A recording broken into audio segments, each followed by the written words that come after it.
Le petit groupe de 9 quitte Paris pour le rendez-vous de Venise en novembre 1536, plus tôt que prévu. Une guerre entre le roi de France et l'empereur, qui était aussi roi d'Espagne, est de plus en plus menaçante. Les Castillans, parmi les amis, ne sont plus en sécurité à Paris. Pierre se sent obligé d'avancer le départ. Cela les obligera de voyager en hiver. 1700 kilomètres à pied à parcourir. Ils le feront en 50 jours. Les routes infestées de soldats sont si peu sûres qu'ils décident de ne laisser parler que ceux qui maîtrisent le parler des soldats qu'ils rencontrent. Ils franchissent les Alpes au cœur de l'hiver.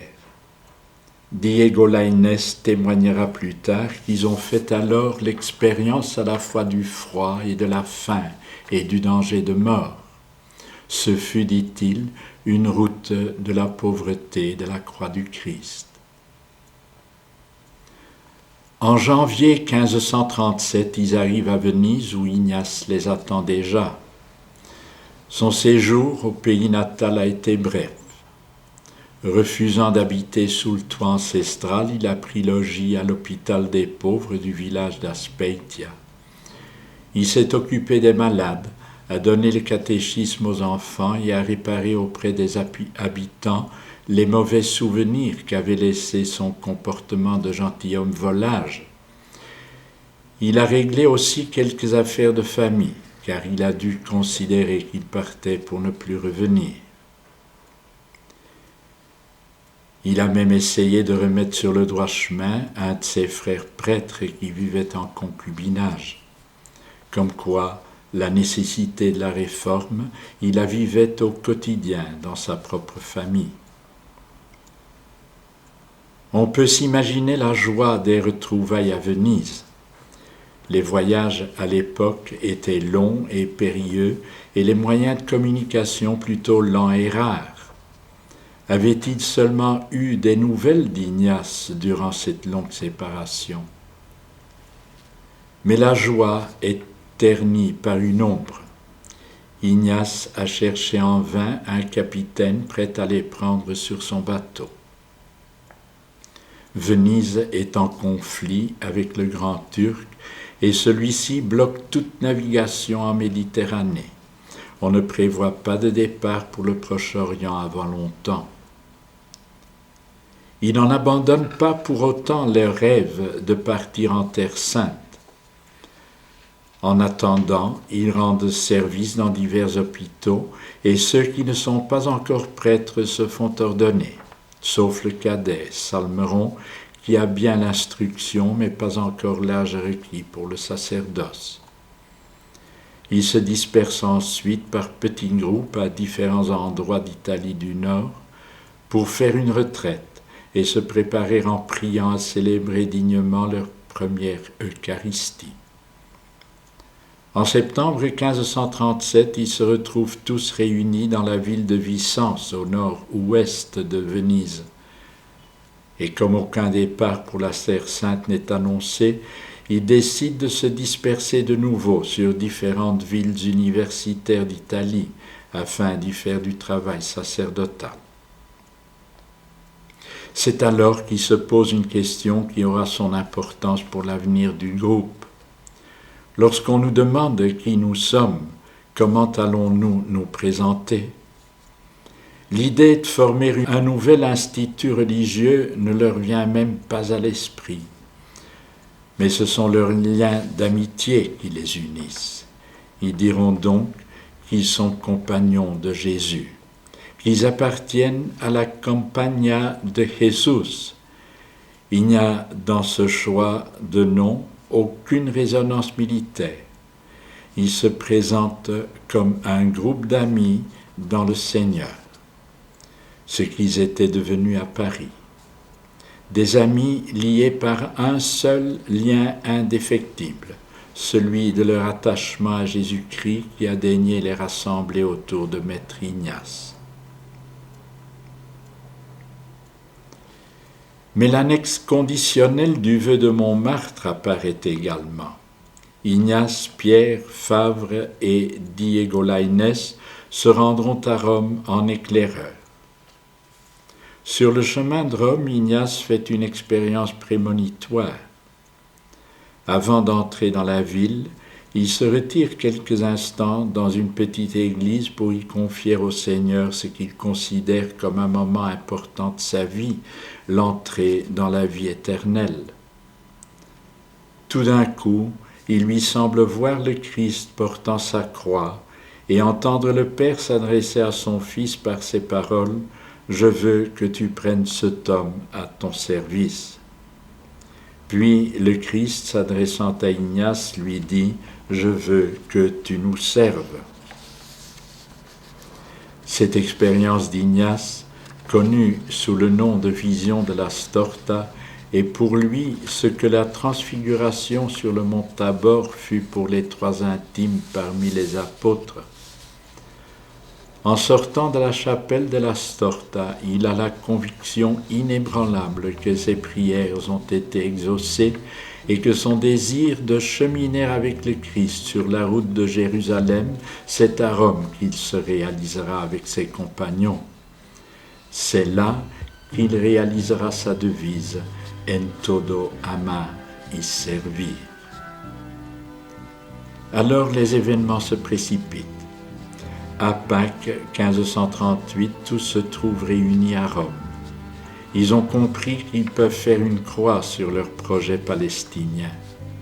Par fidélité à leur engagement de Montmartre, ils doivent donc se mettre à la disposition du pape.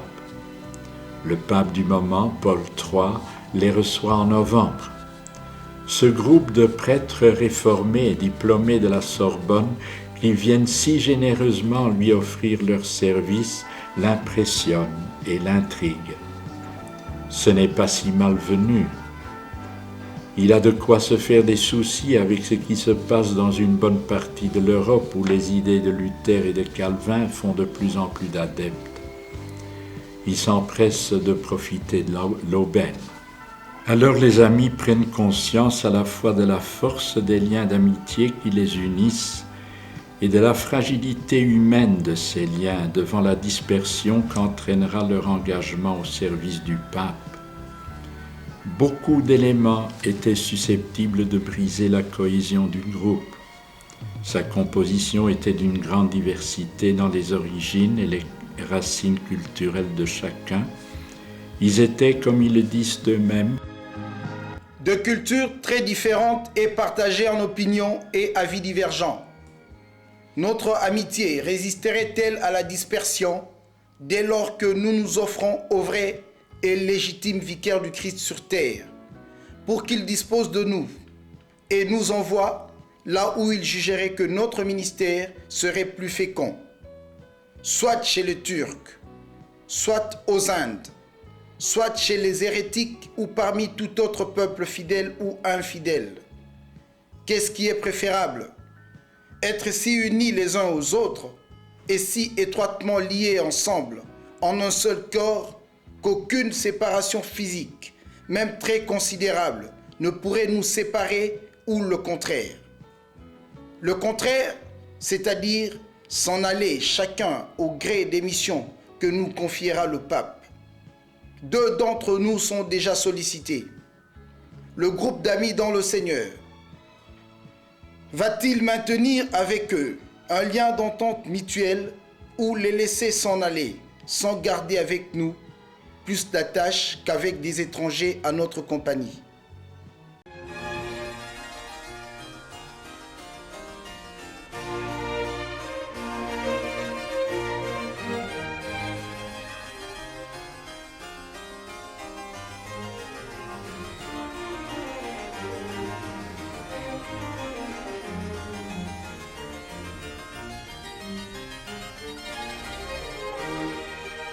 La délibération ne commence qu'à la mi-mars. Elle durera plusieurs semaines. Trop de questions sont à l'ordre du jour. Il ne suffit pas en effet de décider de rester unis. Comment peuvent-ils rester unis sans que quelqu'un devienne le responsable du groupe, le supérieur, de qui les autres recevront des ordres auxquels il faudra obéir. Jusque-là, ils n'en ont ressenti aucun besoin. Ils vivent de consensus amical. Et devront-ils demander au pape de former une nouvelle institution religieuse avec ses règles et son organisation particulière? Devront-ils se soumettre à une vie conventuelle avec repas, prières et célébrations eucharistiques en commun à diverses heures bien précises de la journée, comme il était de coutume dans la vie des couvents? Pour ces délibérations importantes, ils suivent une méthode qu'Ignace lui-même met au point. On l'appellera plus tard le discernement communautaire. Chacun se fait d'abord une opinion personnelle dans la prière. Ensuite, on se met ensemble pour s'écouter mutuellement, en ayant bien prié le Seigneur pour la réussite du dialogue. Ce sera un gage de plus grande objectivité. Le résultat fut impressionnant. Malgré la grande diversité d'opinions qui se manifestait au début de la délibération, le résultat fut obtenu à l'unanimité. Nous finîmes par trancher affirmativement. Puisque le Seigneur, pensions-nous, avait daigné, dans sa clémence et sa miséricorde, nous rassembler, pauvres hommes, venus des pays divers aux coutumes si différentes, pour nous unir étroitement, nous ne devions pas briser l'union de ce groupement, qui était l'œuvre de Dieu, mais plutôt l'affermir et la rendre stable, en sorte que nous ne ferions qu'un seul corps. Le 24 juin, on mit fin à la délibération. Ignace résumera tout dans un premier document qui sera présenté au pape. Quand ce document sera remis au pape en septembre suivant, on dit que celui-ci s'exclama « Voilà le doigt de Dieu ». Mais on n'était pas au bout de ses peines. Des cardinaux discuteront longtemps ce texte, qui d'une manière révolutionnaire rompt avec beaucoup de règles, jugées jusque-là indispensables à la vie religieuse, notamment la prière du cœur et la clôture. Les compagnons n'habiteront pas dans des abbayes ou des couvents, ils vivront dans des maisons, pas très différentes de n'importe quelle maison familiale. Ils ne seront tenus qu'à très peu d'exercices communautaires, afin que leur liberté apostolique ne soit pas entravée. Le dernier problème faillit tourner à la catastrophe. Une fois l'institut approuvé par le pape, il fallait élire un supérieur. Cela ne se fit qu'en avril 1541. L'élection fut précédée par 3 jours de prière intense par ceux parmi les compagnons qui étaient encore à Rome. Plusieurs étaient déjà en mission, mais ils avaient laissé en partant leur bulletin de vote. 9 sur 10 bulletins de vote désignent Ignace. Mais Ignace refuse.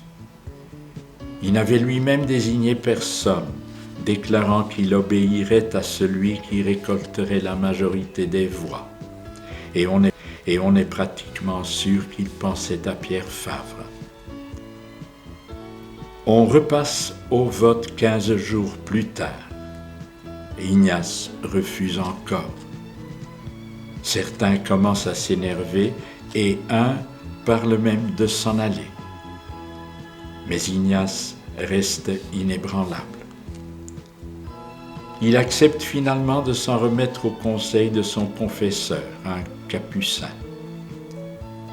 Et ce fut ce disciple de saint François d'Assise qui trancha la question en disant « Si tu t'opposes, tu agis contre le Saint-Esprit ». C'était bien pour Ignace la seule chose à ne pas faire. Tout était désormais en place pour commencer une longue histoire qui, à travers maintes péripéties dramatiques, dure encore jusqu'à nos jours. Ignace a 50 ans. Pèlerin qui a roulé sa bosse un peu partout dans le monde. Désormais, il sera pèlerin sédentaire à Rome. Il continuera son pèlerinage intérieur. Il ne quittera plus Rome jusqu'à sa mort 14 ans plus tard. Ces années, il les passera dans une petite chambre d'une maison modeste à l'ombre de la basilique Saint-Pierre en construction.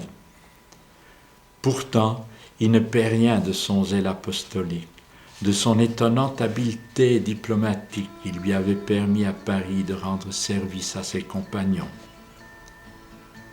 S'il faut réformer l'Église, c'est à Rome qu'il faut commencer. Et il parcourt souvent, claudiquant les rues étroites et animées des quartiers pauvres de la ville. Il n'a pas les yeux dans sa poche quand il s'agit d'en découvrir toutes les misères et les dépravations. C'est surtout le grand nombre de prostituées qui le préoccupe. À l'époque, une prostituée qui voulait sortir de sa condition était condamnée à rester le reste de sa vie enfermée dans un couvent. Ignace décide de fonder une maison Sainte-Marthe où l'on s'occupera des prostituées qui veulent changer de vie. Le choix entre devenir une bonne mère de famille ou devenir une religieuse à part entière dans une vie conventuelle librement choisie. Mais pour fonder une telle œuvre, il faut de l'argent. Ignace n'a rien perdu de son art pour obtenir que des personnes délient le cordon de leur bourse pour aider un étudiant pauvre ou une bonne œuvre. Il n'a pas perdu non plus tout l'acquis de son éducation de jeune noble à la cour des grands commis d'Espagne. Ses adresses préférées sont les cardinaux et les dames de l'aristocratie romaine. Il leur propose de devenir membres cotisants d'une compagnie de la grâce. En peu de temps, celle-ci compte 170 membres. La liste des membres comprend les noms les plus prestigieux de l'aristocratie romaine, à commencer par l'épouse du prince Octavio Farnèse, Marguerite d'Autriche, une des filles de l'empereur Charles Quint. Le premier biographe d'Ignace décrit non sans humour le spectacle délicieux, dit-il, d'un Ignace clopinant à travers les ruelles insalubres en route pour la maison Sainte-Marthe en compagnie d'une courtisane qu'il vient d'arracher à son souteneur. Mais Maître Ignace sera d'abord dans le silence et la solitude de sa chambre de travail durant 14 ans, celui qui pose la base de l'institution en écrivant les constitutions.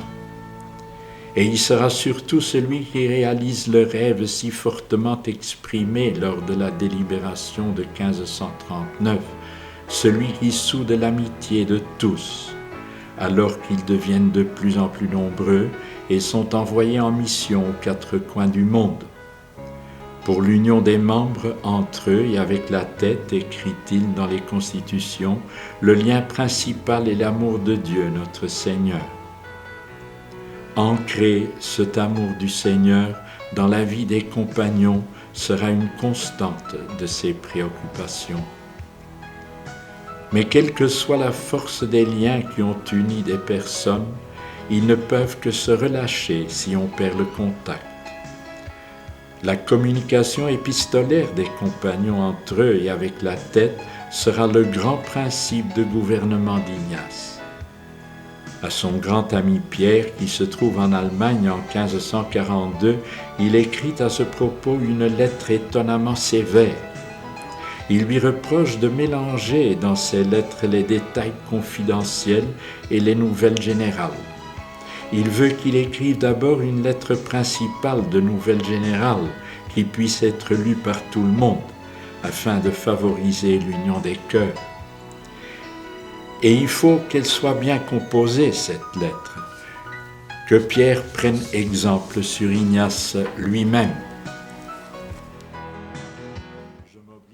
Moi, je m'oblige à écrire 2 fois une lettre principale. pour qu'un certain ordre y règne. Celle-ci, je l'ai écrite 2 fois de ma main. À plus forte raison, chacun des membres de la compagnie doit faire de même, car vous ne devez écrire qu'à une seule personne. Et moi, je dois écrire à tout le monde. Je puis vous dire, l'autre soir, nous avons calculé que les lettres que nous envoyons actuellement, dans toutes les directions, s'élèvent à 250. Vous vous dites trop occupé. Je crois que je ne le suis pas moins qu'un autre, et j'ai moins de santé. À sa mort, le 31 juillet 1556, il laissera quelques 6800 lettres, la plupart destinées aux compagnons. La compagnie de Jésus, la plus petite des compagnies comme il aimait l'appeler, comptait déjà 1 millier de membres. Ils étaient à l'œuvre un peu partout dans le monde. On est loin du temps où l'ambassadeur du roi du Portugal avait demandé à Ignace 6 pères à envoyer en Inde. Et Ignace lui avait répondu « Mon Dieu, monsieur l'ambassadeur, que me laisserez-vous pour le reste du monde ?»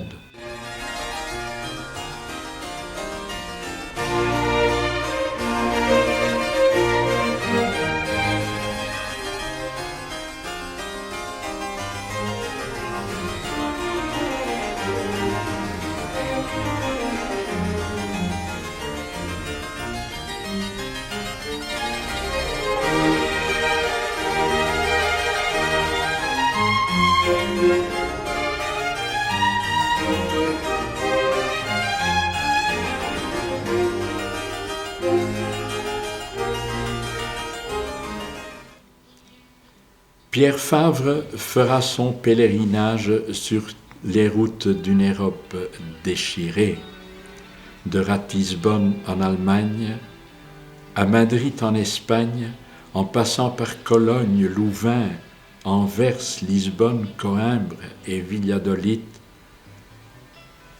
tant d'endroits où se joue durant ces années l'avenir de la chrétienté. Déjà, au 1er avril 1543, il note dans son journal intime comment il est soumis à un continuel arrachement. Il récapitule en mémoire les diverses demeures où j'ai passé tout au long d'une vie assez vagabonde et instable. J'ai habité tant de logis depuis que je me connais moi-même. J'ai souvent logé dans des hôpitaux malpropres, souvent dans des auberges malfamées, parfois même à grand froid ou dans des lieux dépourvus de tout, sauf d'un toit, de foin ou de paille. Il m'est arrivé de dormir à la belle étoile. En Allemagne, Pierre découvre avec consternation la profondeur du fossé doctrinal qui sépare de plus en plus les disciples de Luther et les tenants de l'Église romaine. Homme de dialogue et de conversation personnelle, il n'aime pas les disputes théologiques, malgré sa propre grande compétence dans la matière. Il ne veut ni se mettre à discuter avec les protestants, écrit-il, dans un esprit de contradiction, ni les exaspérer, ni enfin compromettre le fruit qu'on pourrait espérer d'eux. Il est beaucoup plus préoccupé par les défauts catholiques, prêtant le flanc aux critiques luthériennes. Ce qu'il faut, dit-il, c'est un renouvellement spirituel dans l'Église. Pourquoi donc ne fait-on rien pour la réforme? Je ne dis pas la réforme de la foi ou celle de la doctrine des œuvres, mais la réforme de la vie et de la condition de tous les chrétiens. Pourquoi donc ne revenons-nous pas, grâce à l'enseignement d'hier et d'aujourd'hui, à la conduite qui fut d'abord celle de premiers chrétiens et des saints-pères? Les témoignages de vitalité spirituelle qui lui parviennent le consolent. Croyez que des œuvres de vertu font plus de bien aux gens ici en Allemagne que beaucoup de disputes et de résolutions sur la foi et les œuvres. rédigés par les docteurs allemands qui composent sans cesse de nouveaux livres. Il faut des arguments d'œuvre et de son. Les mots désormais ne suffisent plus, écrit-il à ses jeunes compagnons aux études à Paris. À ce travail de réforme intérieure et personnelle, il apporte sa contribution en donnant les exercices spirituels, avec beaucoup de finesse psychologique et avec le charme si caractéristique de sa personne. La conversation, dit-il, dit quelqu'un qui le connaît bien, est l'un des points essentiels de sa pédagogie spirituelle.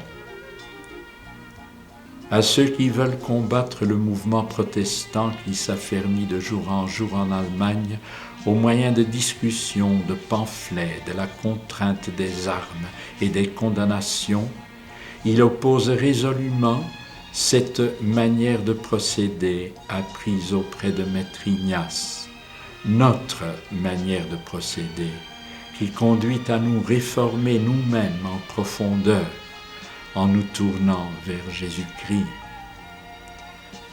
Dans son journal intime, on peut se faire une idée du nombre de ces exercices donnés ainsi que des bénéficiaires. En Allemagne, à Worms, on en dénombre 4, à Spire 14, à Ratisbonne 9, à Mayence 5, et ainsi de suite. Dans la péninsule ibérique, il en sera de même. À Coïmbre, plus de 8, à Madrid 4, à Valladolid une dizaine.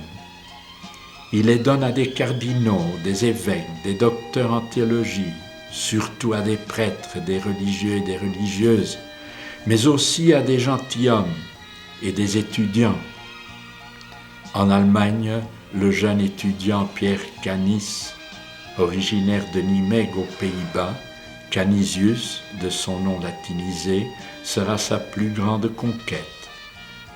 En Espagne, ce sera François de Borgia, duc de Gandhi et grand prince d'Espagne, ami personnel de l'empereur, parent d'un des papes les plus malfamés de l'histoire, Alexandre VI Borgia. Le pèlerinage de Pierre prendra 5 ans. D'Espagne, où il se trouve début 1546, il est rappelé d'urgence à Rome pour rejoindre la ville de Trente comme théologien du pape au concile qui va s'ouvrir. Il arrive à Rome à bout de force. Il y rend l'âme le 1er août 1546. Il n'a que 40 ans. Son ami François apprendra la nouvelle avec 15 mois de retard. Celui-ci se trouve déjà depuis 5 ans à l'autre bout du monde.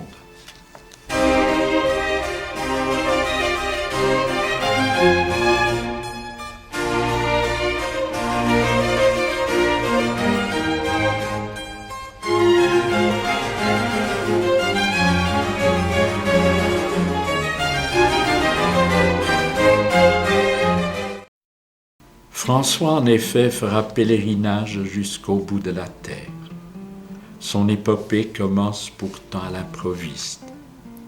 Le bouillant François est retenu à Rome par Ignace comme secrétaire, peut-être aussi par attachement amical.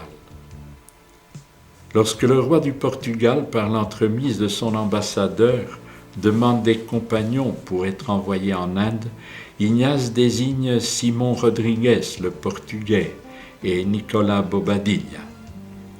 Mais voilà que Bobadilla a la bonne idée de tomber malade à la veille du départ.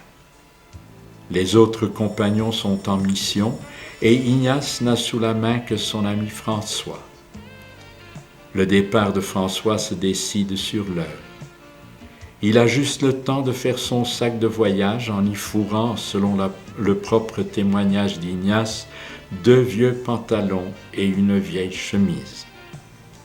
Il rejoint en toute hâte le cortège de l'ambassadeur en partance.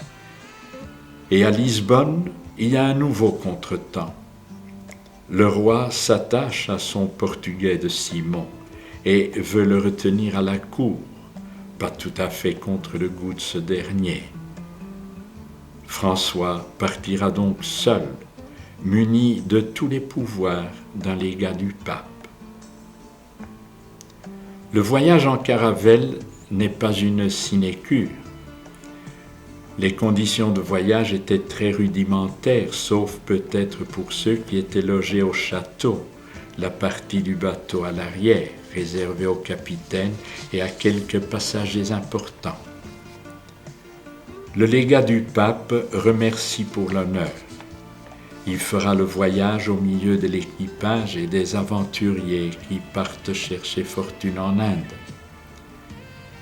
Il soigne ceux-ci quand ils sont malades, et bien que lui-même souffre du mal de mer, il s'occupe même de leur lessive. Le voyage de Lisbonne à Goa en Inde, en contournant l'Afrique, prenait, si tout allait bien, 6 mois. Et encore fallait-il partir à la bonne époque de l'année. Le bateau de François quitte Lisbonne avec retard le 7 avril 1541, le jour de son anniversaire. Ils sont immobilisés quelques semaines le long de la côte de Guinée par manque de vent et arrivent dans le canal de Mozambique trop tard pour profiter des vents de mousson qui doivent pousser le galion jusqu'en Inde. Durant ce séjour sur la côte mozambicaine, François faillit mourir de fièvre, mais il continue à vivre parmi les pauvres de l'équipage. Finalement, il met pied à terre sur le sol indien en septembre 1542. Le voyage a duré 15 mois. François n'est pas le premier prêtre à débarquer dans ces contrées que les Européens viennent à peine d'atteindre. Mais il est le premier à ne pas se limiter à donner de l'assistance sacerdotale aux marchands portugais, leurs domestiques et leurs esclaves. Avec un enthousiasme et une fougue qui nous paraissent un peu naïfs aujourd'hui, tant du point de vue théologique que culturel, il se met à baptiser par milliers les pêcheurs de la côte Malabar. Il leur donne même des exercices militaires pour leur apprendre à se défendre contre les bandits. Mais il est tout sauf sédentaire. Dès qu'il entend parler d'autres peuples et d'autres pays, il ne tient plus en place. Durant les 10 ans de son séjour en Asie, il poussera toujours plus loin sa quête inquiète de nouveaux peuples et de nouvelles cultures à évangéliser, jusqu'à mourir d'épuisement, seul et abandonné sur une petite île face à la côte de Chine, le 3 décembre 1552. Un de ses nombreux admirateurs a calculé que sur les 12 ans et 8 mois qui s'écoulent à partir de son départ de Lisbonne en 1541, il parcourt 80 000 kilomètres et passe 3 ans et 7 mois à naviguer en mer, 1 jour sur 3 de sa vie missionnaire. Personne n'a vécu comme François l'expérience de l'amitié, mise à l'épreuve de la dispersion. Les premiers compagnons ne lui arriveront aux Indes qu'en 1547, 6 ans après son départ de Lisbonne. Il lui faudra attendre 2 ans et 8 mois pour recevoir les premières nouvelles. C'est lors d'un bref retour à Goa, alors qu'il revient d'une campagne missionnaire sur la côte des pêcheurs, qu'il trouve une première lettre. Durant les 7 années qui vont suivre, il n'en recevra que 4 autres, à intervalles de 2 et de 4 ans.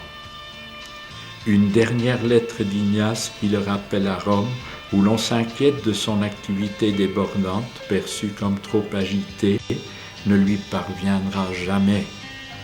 Le désir intense de contact avec les amis n'est pas venu à François de son éloignement. Déjà à son départ, il en avait exprimé le besoin. Quand vous m'écrirez aux Indes, parlez de tous un par un nommément. Et puisque cela ne se fera qu'une fois par an, envoyez une lettre très longue que j'ai à lire pendant 8 jours. Moi, j'en ferai de même. Et François est resté fidèle à sa promesse. On a gardé de lui 108 lettres écrites durant ses 10 ans de pérégrination en Orient. On y découvre avec émotion ce que signifiait pour lui le lien d'amitié qui l'unissait à ses compagnons de la première heure et l'épreuve qui était pour lui son éloignement d'eux. Sous l'apparence d'un homme énergique et fort se cachait un cœur tendre et très affectueux. Afin de ne jamais vous oublier, afin de garder de vous un souvenir continuel et spécial pour ma grande consolation, sachez, ô mes frères bien-aimés, que des lettres que vous m'avez adressées, j'ai détaché vos noms écrits de vos propres mains et je les ai réunis au vœu de ma profession. Pour la consolation que j'en éprouve, je les porte sans cesse sur moi. En effet, à sa mort, on trouvera dans un sachet qu'il porte autour du cou la formule de ses vœux et la signature d'Ignace détachée d'une de ses lettres. Paraphrasant saint Paul à propos de la vision béatifique, aujourd'hui nous voyons en énigme, mais alors ce sera face à face, François écrit dans une autre lettre. Pour l'amour et le service de Dieu notre Seigneur, je vous supplie, frères bien-aimés, de m'écrire longuement et en détail sur tous ceux de la compagnie. Car étant donné qu'en cette vie je n'espère plus vous voir face à face, que ce soit au moins par des énigmes, c'est-à-dire par des lettres. Loin de ses amis perdus, au milieu de peuples si différents de tout ce qu'il avait pu s'imaginer durant son enfance et sa vie d'étudiant parisien, François vit intensément ce souvenir. Mes récréations dans ces pays sont de me souvenir très fréquemment de vous, mes frères bien-aimés, et du temps où, par la miséricorde de Dieu notre Seigneur, je vous connus et vécu avec vous. Ou encore, vos lettres me donnèrent et me donnent encore tant de consolation chaque fois que je les lis. Je les lis si souvent qu'il me semble être là-bas auprès de vous. Ou que vous, mes bien-aimés frères, vous êtes ici où je suis, sinon corporellement, du moins en esprit. Son affection pour Ignace est telle qu'il déclare lire à genoux et en larmes les rares lettres qu'il reçoit de lui. Mon véritable Père, j'ai reçu une lettre de votre sainte charité à Malacca, comme je revenais du Japon, la première depuis plus de 4 années. En apprenant des nouvelles de votre santé et de votre vie si chère, Dieu sait combien mon âme fut consolée. Parmi d'autres nombreuses et consolantes paroles de cette lettre, j'ai lu à la fin « Tout votre sans pouvoir jamais vous oublier », signé Ignace. Ces paroles, je les lus avec des larmes. Avec des larmes, je les écris. Tout rempli de souvenirs d'autrefois, j'ai pensé à l'immense affection que vous avez eue et avez toujours pour moi.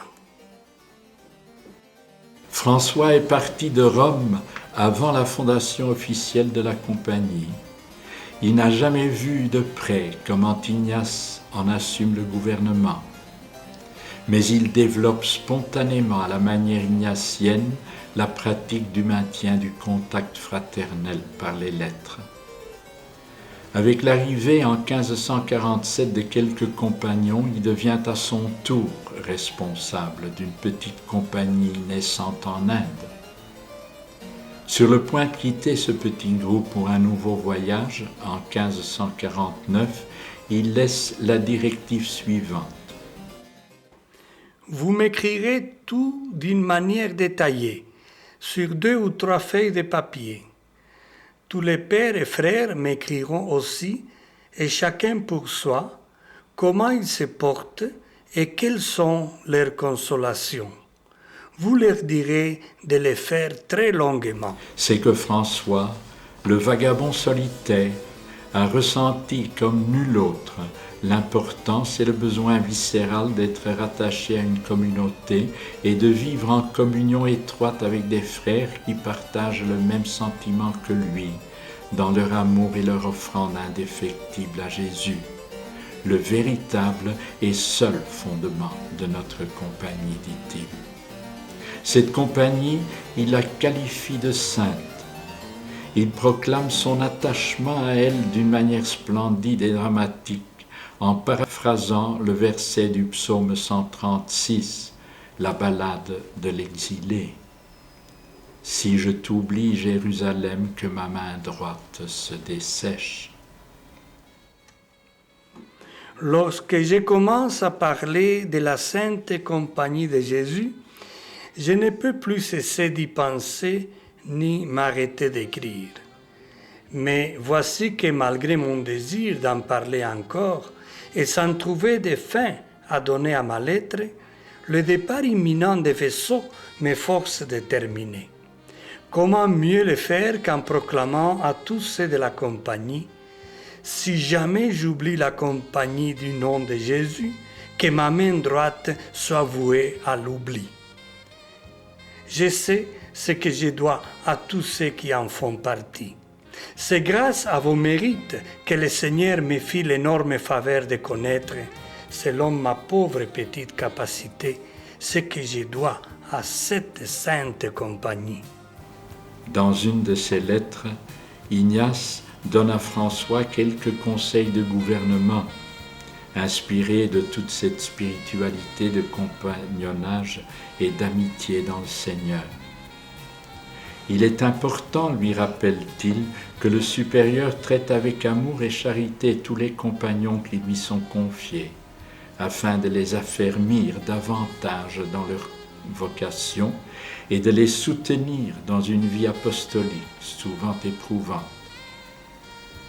François lui répond sans aucune hésitation. C'est aussi mon avis que compagnie de Jésus veut dire compagnie d'amour et conformité de sentiments, mais non de rigueur ni de crainte servile. Ignace, Pierre et François, 3 amis de la première heure unis aujourd'hui dans une même commémoration, nous rappellent que nous sommes autre chose qu'une organisation d'apostolat au service de l'Église ou une ONG de bienfaisance. Nous sommes une compagnie d'amour. Quam bonum et iucundum est habitare fratres in unum.